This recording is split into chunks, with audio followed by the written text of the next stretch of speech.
Why are Aboriginal people, Indigenous people, so offended by the term Australia Day? They need to get over it. Seriously, it's all in the history. It's a past. We've said sorry. Let's move on. If you found that you said something similar to that over the last couple of days, and you felt like you had to write something like that on Facebook or on a friend's page or your Bebo account or underneath news articles online and stuff like that, then this poem's probably for you. First of all, read your history books. Read your own history books.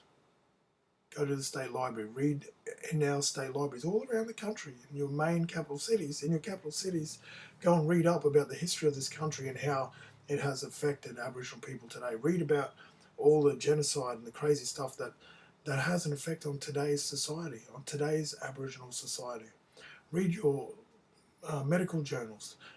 Read up about all the health problems and the trickle down effect that all these combined things that have happened in history have now affected in such a negative way Aboriginal people today. And then after you've done your research and educated yourself properly, then think about what you're going to write and why you would write that. Think about stuff that you had wrote in the past and how it might be changed if you just educated your mind a little bit more about the realities of what's happened in this country. So this poem is called Dreaming, and it's trying to give you a perspective, the inside perspective of Aboriginal person from my mother's era, my era, and then younger Indigenous people. I think younger Indigenous people at the moment, my personal opinion is that a large majority of them think that black politics in this country does not affect them, and the history that of the oppression of our people and stuff that has happened with people having to rally for our rights over the years, just to get basic human rights. The younger generation just totally, a majority of them are oblivious to it, black and white. So Aboriginal and non-Indigenous. So we need to change those patterns and those old ways of thinking, and inform ourselves about what really has happened, and then embrace each other's histories, and um, more so to the fact, embrace our history, Aboriginal history, and have a look at it and see why things are happening today in pockets of our community. So this is called Dreaming, and I wrote it in conjunction with Ian Collis and Alicia Jones. Alicia Jones was a producer of this performance a couple of years back, and it was commissioned by the Brisbane Festival. It's called Dreaming.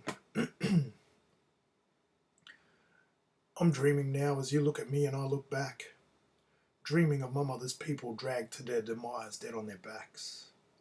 I'm dreaming about a culture I'll never get to hear, speak, or see, maybe in a book written by some Migley lad with a university degree.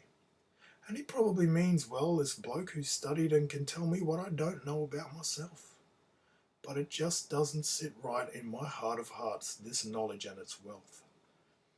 Dreaming as I'm driving past another Murray in the street, acknowledge them with a sly flick of a wrist and into my world retreat. And try not to be saddened at the state that our lives are currently in. I mean, I'm so comfortable with this ignorance and mentality that I think the past didn't affect me. Yet my mother and her mother too were treated less than human because of a mentality in which I'm consumed. Asleep, dreaming, looking for answers to my history, seeking knowledge, crying out, and ain't nobody out there answering me.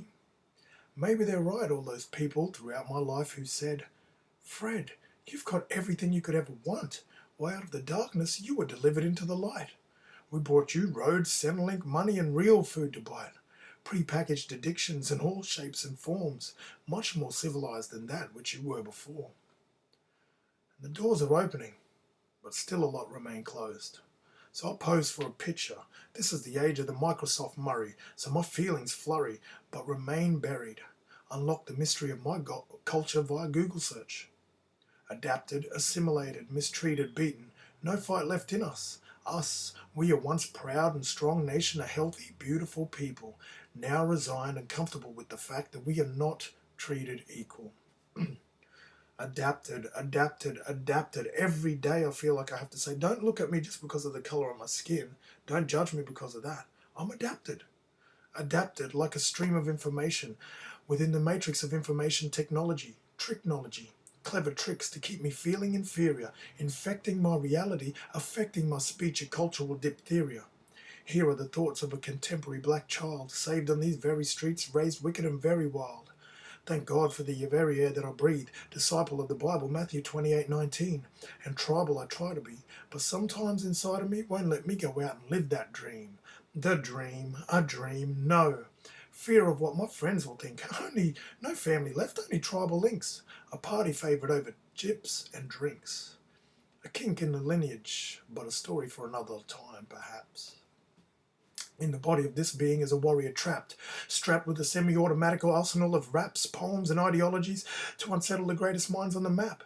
Grade 12 education without a graduation cap, and if this troubles you, that's good, because these are just the facts. Like the statistics that show that an Aboriginal person is almost extinct. Well, how about that? The lights, glass, bitumen, steel. I feel the suffocation, its motive so real that the taste is bittersweet. Can't go back in time and relive our former glories, pre-government approved and socially accepted killing sprees of my family and other people, Aboriginal people, that equates to today's ignorant minds. The blinds are down, but the lights are on. So the selective thought pattern genes have been successfully passed on to some people, not everybody. Look at our children sniff paint, kill the pain, laugh at our misfortune, and you publicise the shame. We're visible but truly unseen. This is what I see, the scenes of my dreams. Now, if you don't understand parts of that, then replay it, listen to it again, and listen to it again until something clicks for you. And if it doesn't click for you, go to your state library, do your homework, read up on the history of our culture, read all the journals and all the reports and everything like that. Read up on all that stuff.